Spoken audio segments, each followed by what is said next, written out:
What's going on, everyone? Thanks for tuning in to another episode of the Ducks Dish podcast. I'm your host, Max Torres with ScoopDuck on 3, coming to you guys on Monday, August 12th, 2024, with some big breaking news as Oregon picks up a commitment from 2026 modern-day offensive tackle Cody Green. Joining me to break it all down is ScoopDuck owner and publisher Justin Hopkins. How are we doing today, Justin?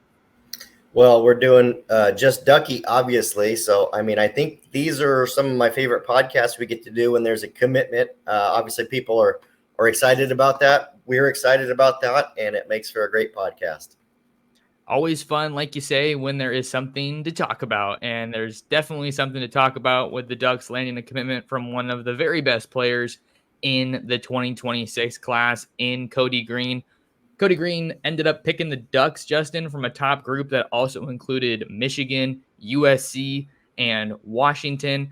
My intel was telling me that this one kind of came down to Oregon versus Washington, especially with his older brother, Kodi Greene, opting to, I guess, I don't even think it would be transfer, but he was committed to USD, the Toreros down here in Southern California, and maybe he's doing some kind of a walk-on deal at UW. So I bet Duck fans like beating out the Huskies for someone that was a top in-state guy, the number one player in Washington, I believe, in the 2026 class before he opted to move down here to my neck of the woods in SoCal to finish things off in his high school career.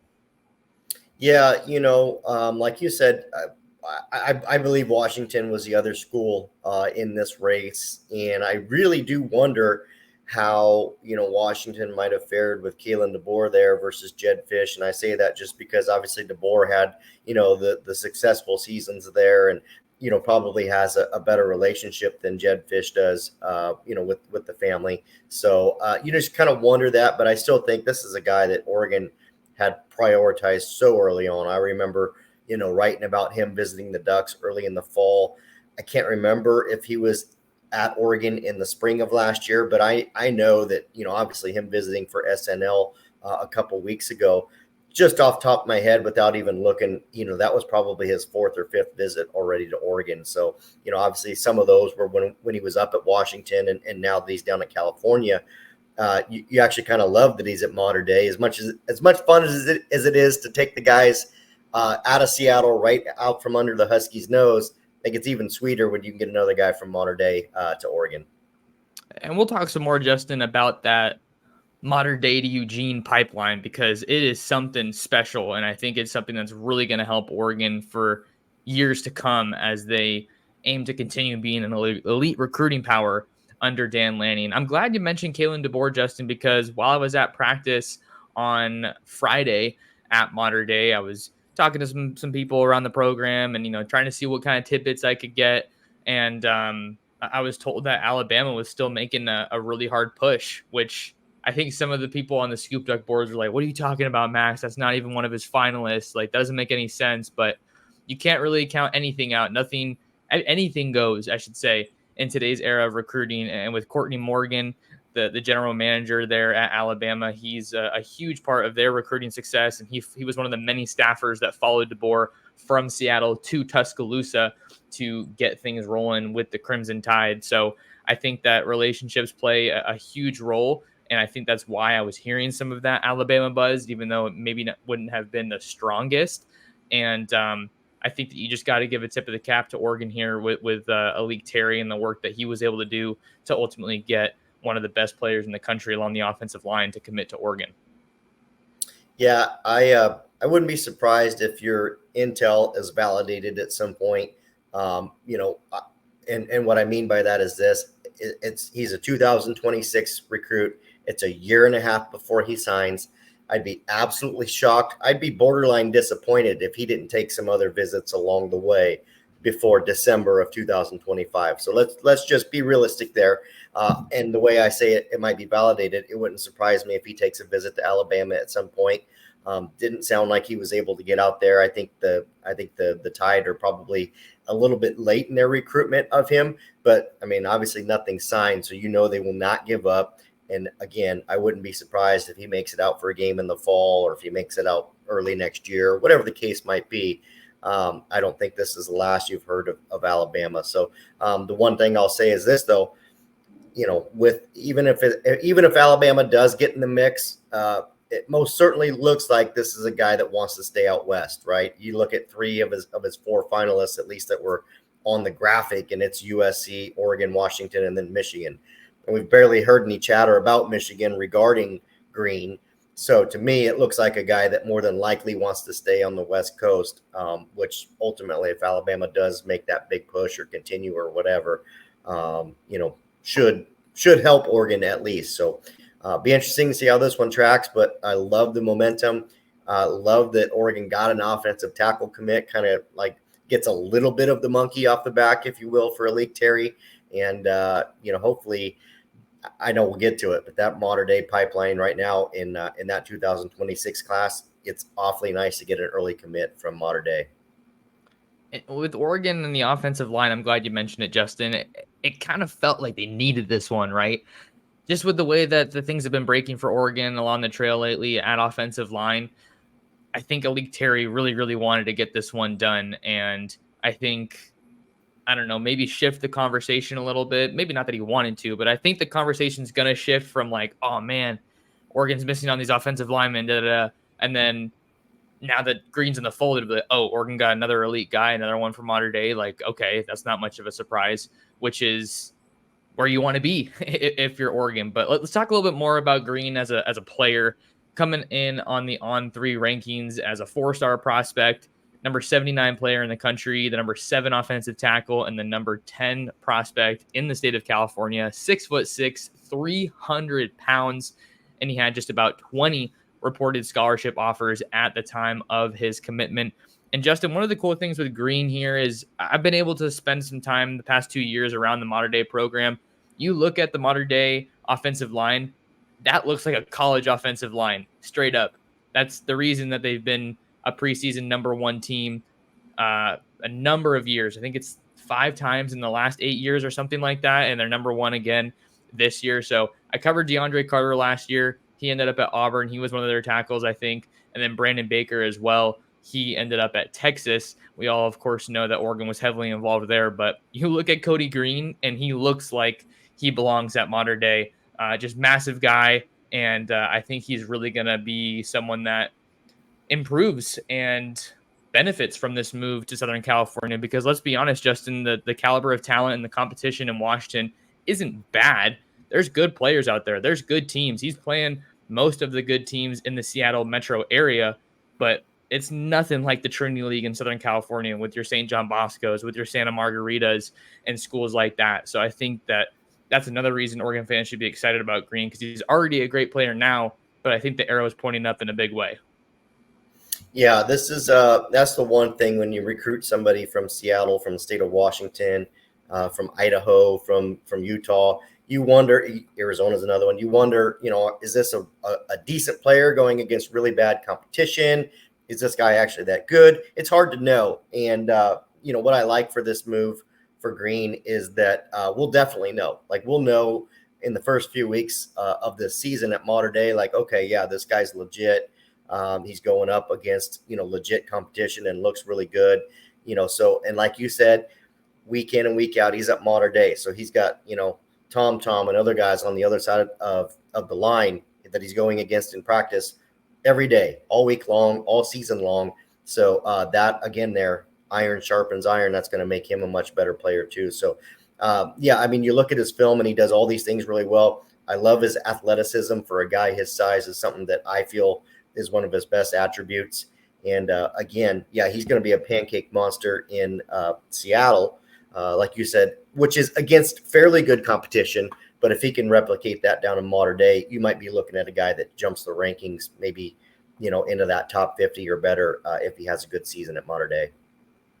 And Cody Green is a little bit of a newer player for me. I didn't really start covering him in person, at least, until the spring.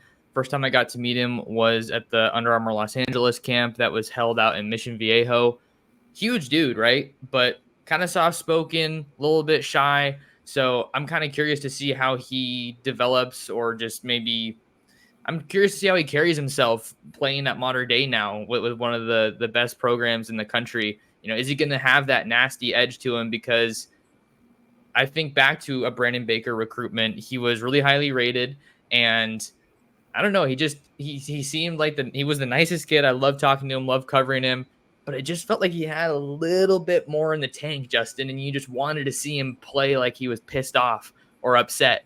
And I don't really know if we saw that as much as maybe some college coaches, or I'm sure the modern day coaches to some degree, right, would have liked. So I think that there's just a lot of room still with Cody Green for him to continue his evolution as a top offensive lineman. And I can't wait to see him in action. I think the first game I'm going to cover this year is probably going to be Modern Day versus Corona Centennial. That's been the first game of the season for me each of the last 2 years. But this time, I don't have to drive all the way out to the Inland Empire in Corona from Long Beach, which is just an awful drive. But that's going to be a big one to watch. And then I might also go see Modern Day versus Bishop Gorman, because I think that one's out here in SoCal too. So there'll be no shortage of opportunities for me to see Green in person and continue bringing you guys that awesome coverage that you want over at ScoopDuck. Yeah, no, I again, it'd be nice to see. Obviously, I won't make those games in person like you, but even just seeing his film, I would imagine he'll put together some sort of a mid-season film, stuff like that we'll be able to kind of look at and see how he fares against what will be much better competition. So, but just love the pickup. I love that they got on the board. We've talked about this already. You and I have. The offensive line class in 2025, particularly out west, is not very good. It's not very deep. It's got one or two names on it, and then like nothing. And the 2026 class is much more talented. There's some elite prospects at the top end. I think there's a lot more depth. Same for the defensive line. So as you could see, Oregon's looking to capitalize early on that, and Green's just a really nice notch in the belt to start that class with. Yeah, I think that'll be a big piece of what Oregon's able to do, or I guess a big indicator might be the better word, because we've seen Oregon miss on some pretty significant targets in the 25 class. Doesn't mean they can't circle back and flip them later, but you can't depend on flipping every guy that you miss. And I think part of the challenge for them has been that they have to go so national. We already know Oregon has to recruit nationally. You're in a smaller city in Western Oregon. You don't have 5 stars all over the place like you do in some of these other states. But it's no secret that when the guys from out west, it definitely makes it a little bit easier, Justin. I think that's kind of the point that we're getting at here. Let's talk a little bit more about this modern day pipeline, Justin, because I think for Oregon fans, it's become a bit more of the norm, right? But that's, if you're looking at any program to build a pipeline to, not just out west, but anywhere, this is a program that is in the top 5 every single year. They produce guys at a crazy rate. They don't always pan out. I'll be totally honest. I think that's something I'm a little bit skeptical of with Modern Day and St. John Bosco. Those guys get to college and sometimes they're just tapped out, and there's not that much more that you can get out of them from a skill set developmental standpoint. But Green is now the 3rd guy, I think it is, on this 2024 Modern Day team, joining Jordan Davison, the elite running back, as well as Nasir Wyatt, the edge rusher linebacker hybrid that's committed to Oregon. So the more guys that you can get to Modern Day who play in that national spotlight, who travel all over the country, and they're linked to Oregon via a commitment, and then I think it's going to only help Oregon continue to be a perennial recruiting powerhouse, because Lincoln Riley is not recruiting Southern California nearly the way that he should. And nope. I think UCLA they're doing some good things, but it takes time for Oregon to get to this point, and really, Justin, this started back in the Mario Cristobal era. I think it was either Mace Funa or Keon Ware-Hudson that really started that modern day pipeline. So there's going to be no shortage of players for years to come. And we can talk about a couple other guys here at Modern Day too, if we wanted to. Yeah, I just think that I agree with one point there. If I was Lincoln Riley, I'd have my RV set up outside Modern Day so I could walk out the door and shake these guys' hands and recruit them. And he's simply not doing that. He's really just, trying to go national in the way that Oregon does, minus the success. So very, very slippery slope there for Lincoln Riley. But as for Oregon, they seem to do a really good job at Modern Day, kind of picking the guys they want. And, there's been some guys at Modern Day that have come out. I do believe that if Oregon had really pushed really hard and made an effort, maybe more of an effort, they could have gotten Brandon Baker out of there last year. I think Texas definitely prioritized him, and that shows by them signing him. I think Oregon thought he was a good player. I don't think they thought he was a great player. We'll see how that pans out through his college career. So I agree with your point that sometimes these guys come out, and even though they're, a top 150 player or top 100 player or whatever their ranking is, I think sometimes you see the coaches kind of say, hey, maybe this guy's topped out, or maybe he's limited athletically, but he's a production monster, whatever the case might be. They certainly like Kodi Greene, and it looks like that 2026 class, you got Sean Scott, you've got some others there at Mater Dei. It feels like Oregon has prioritized those guys more, than we've seen in a while. Because, like Marcus Harris is another guy, very highly ranked.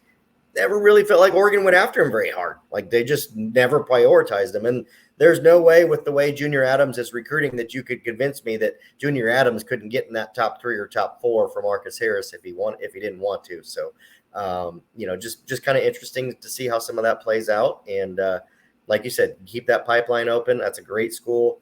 And I love your point. And I agree with the point. Oregon can recruit nationally. We know that. They can go to Indy State and pull dudes, but 9 out of 10 times, it's going to be easier to get the guys on the Western footprint, and more than likely, those guys are more likely to remain committed throughout the process from that Western footprint. So it's a little bit of a safer recruiting method, and I think Oregon is happy to do it when the talent's there, and if it's not, they go hit Texas, they go hit Florida, wherever, looking for the rest of the pieces.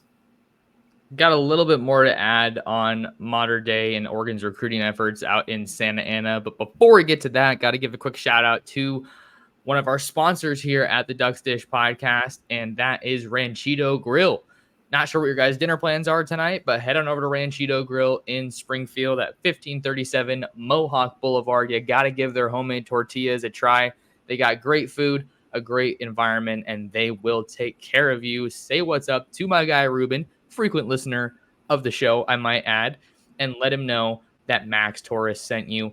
Justin, so the Ducks now have Cody Green in the fold, 2026 guy out of Mater Dei, but if Dan Lanning can have his way, he will not be the last Monarch to commit to the Ducks here in the 2026 class.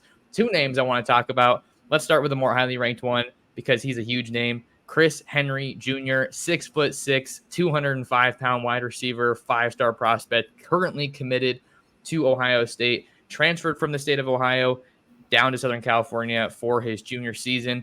And this one's getting interesting, Justin, because he's taken 2 visits out to Oregon since transferring, and the only 2 schools he's visited this summer have been Oregon and Ohio State. And he spoke really highly when I interviewed him of his relationships with Junior Adams, with Dan Lanning, with the Oregon staff. And I'm not saying I think that a flip is imminent or even a decommitment, but really the big takeaway here, Justin, that I got from Chris Henry, this is only the second time I've talked to him, it seems like this might be a window of opportunity for Oregon to kind of, try to create some separation from some of these other schools that are trying to flip him. He's the number 2 player in the country, I think, according to On3. So everybody's coming after this kid. But now that he's out west, I think that drastically improves Oregon's chances. Yeah, moving him out west definitely helps a ton. And right now, I think it's fair to say, again, here's a young man that will not be signing anywhere for another year and a half. Distance probably isn't on his mind at all. You know what I mean? You're not even thinking about it. You're like, oh, yeah, I just love Ohio State. I want to go there.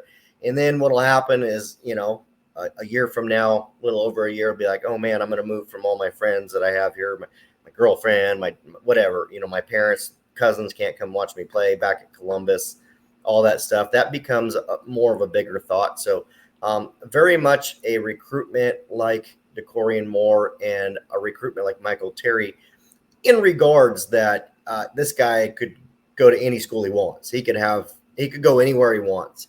And he's literally just saying, hey, I'm only looking at these 2 schools, these 3 schools. You know what I mean? He just doesn't have it wide open.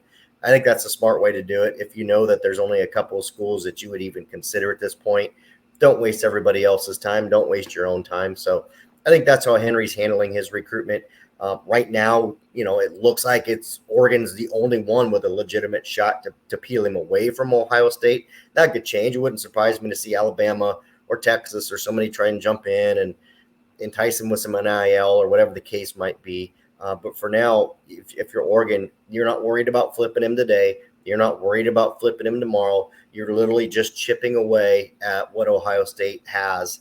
And the key here is, which we've heard a bunch of times, you're just building a relationship. And every time he shows up on campus, that relationship gets much, much stronger. So, like I said, if you're Oregon, there's no real need to turn up the heat today. You just keep chipping away, and then hopefully a year from now or whatever, when he decides to shut it down completely, you're in a spot where you can make a push there. Last guy I want to talk about for the Monarchs in the 26 class as it pertains to Oregon's recruiting interests. Defensive lineman Moini Tapui. He is a 6'3", 300+ pound monster at the line of scrimmage. Justin, he was pretty quick to become one of my favorite recruits at Modern Day. Being around the practices and the games, you develop relationships with the guys. And I was there last week, and he came up to say what's up to me and dap me up, which was great. But I think that he is going to be a major target for Oregon along the defensive line here in the 2026 cycle, especially out west. And I think that he could be a special player to watch because, I mean, he's not the same build as Aiden Breland, but when I think about modern day defensive linemen, I think Breland's probably the first name that comes to mind. And the biggest thing with him is that I was just surprised he wasn't as dominant as he probably could have been on a consistent basis. So I'm going to have a close eye on Tom to see how he take over games. How is he impacting that modern day defense? And really the big thing with him, Oregon's probably at the forefront of his recruitment. I think it's Oregon and Oklahoma are some of the big schools to watch. UCLA and Miami were also some schools he's talked to me about. But this is another guy that Oregon did a great job getting on early. Yeah, again, another guy that has been on Oregon's campus probably 4 or 5 times in the last 9 months or so. I know they were able to get him on campus back in the fall. Very similar to Kodi Greene's recruitment, right? These are 2 linemen, one offensive, one defensive. Here are 2 linemen that weren't at the same school at the time, but Oregon prioritized them in a way, saying, hey, look, we want to jump on these 26 guys and make sure that maybe we make our lives easier, not having to go national for every lineman. And, everyone calls him Tom. So if you hear, I don't know that everybody knows that. If you hear us say Tom, we're talking about Moini. That's who everybody's talking about when they say Tom. That's what he goes by. And, I've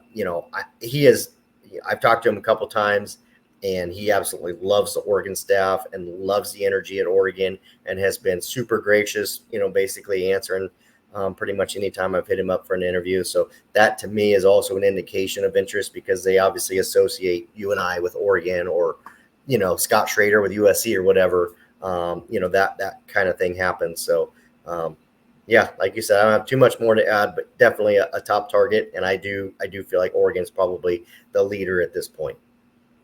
Maybe we can wrap up the pod on this talking point, Justin. Oregon's 2026 class already did and still ranks number 1 nationally in the 2026 class, at least according to the folks over at On3, even though they only have 4 commitments, but they're off to an awesome start. Talk about some serious quality with Kodi Greene joining Tony Cumberland, the touted defensive lineman that recently transferred to Willamette High School in Eugene.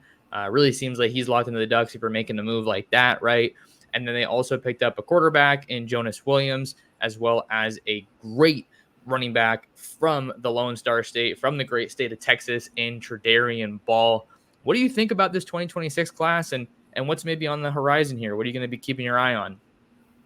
Yeah, frankly, it's a near ideal start, right? I mean, obviously, adding any lineman on either side of the line of scrimmage is great. If you can get a top 50, top 100 guy early, that's a great thing to have. Getting your quarterback early, a guy that Oregon secretly really, really liked, in this class, Jonas Williams, huge to get your quarterback committed at this point. Love Tredarian Ball. Seems like he's a huge Rashad Samples guy. I know he's even popped in on some of our podcasts here and there and dropped a little duck emoji or whatever. That's great. That guy's very dynamic, going to be a good one for the Ducks. So, you got 2 linemen committed, obviously a defensive lineman and an offensive lineman. And it certainly looks, once again, that Oregon is going, basically big game hunting They're going quality over quantity in 26, right? We're not going to see a bunch of 3-star guys with Idaho and Arizona State offers that Oregon's beating them out for. No, these are legit dudes that Oregon is beating out. USC, Alabama, Oklahoma, just name your school. Oregon's beating out legit schools for this. So I don't think Dan Lanning's going to take any early reservations from, just from guys to inflate his list. He's certainly looking to make it the best class that he can at Oregon. Currently number 5, I believe, in 2025. Obviously, we're not done there, but so far, a great start to 2026. Like you said, number 1 with On3, who values quality over quantity in terms of rankings.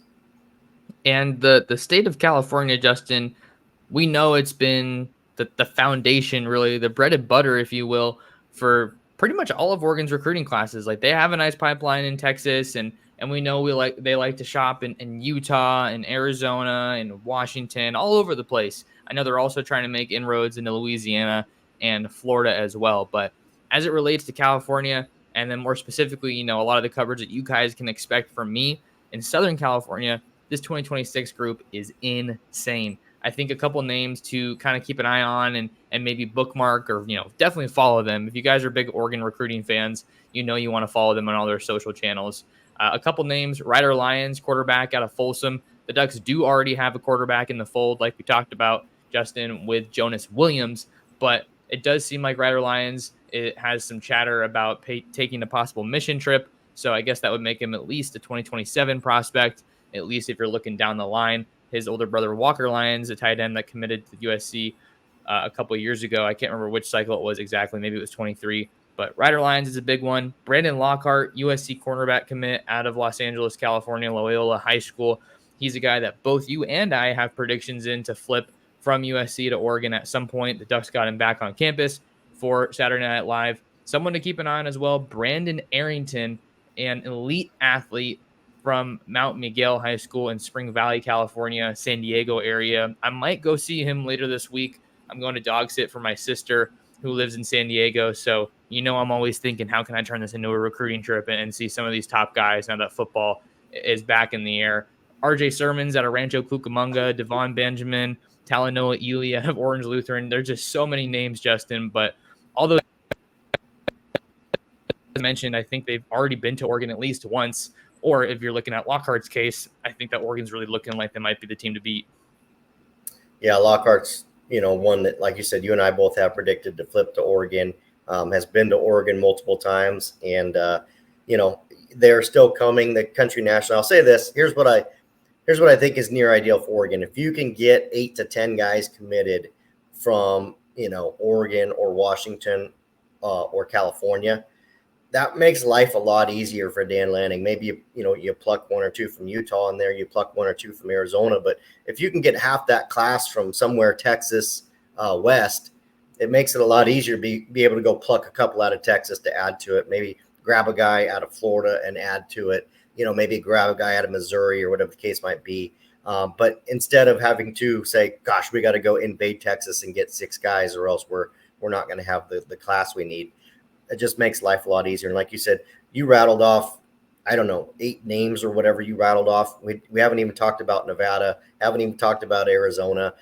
Every once in a while, Hawaii will gift you with a prospect, and we know Oregon can pretty much get whoever they want out of there. So, 26 class looks like it has a chance to be special for the Ducks.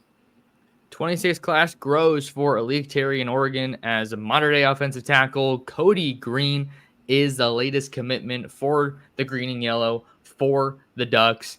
But been a fun episode, Justin. We hit on a lot of stuff. And, you guys can always find more of Justin and I's coverage over at ScoopDuck.com. No better time to try us out and subscribe with football season in full effect. Definitely won't find better recruiting coverage than us over here. But any final thoughts, Justin, on the Kodi Greene edition, recruiting, football season, ScoopDuck, anything? Nope, just love you and I are both trying to do a good job interacting with the comments from our YouTube. So make sure you guys are dropping those, and we'll try and interact with you guys, either like them, respond, or whatever best we can. We love you guys doing that. So please, give us your thoughts on Kodi Greene, and we'll do our best to respond to anything. you guys want to find more of Justin, you can find him on Twitter/X at jhopkinssd. If you want to find more of me, you can follow me on any social media platform at mtorresports. Subscribe to the ScoopDuck YouTube channel. We just hit 1,600 subs, so absolutely love all the support. Thank you guys for that. Like and comment if you haven't already. And then share the show, share the Ducks Dish podcast with your friends, with your family, and with other Duck fans.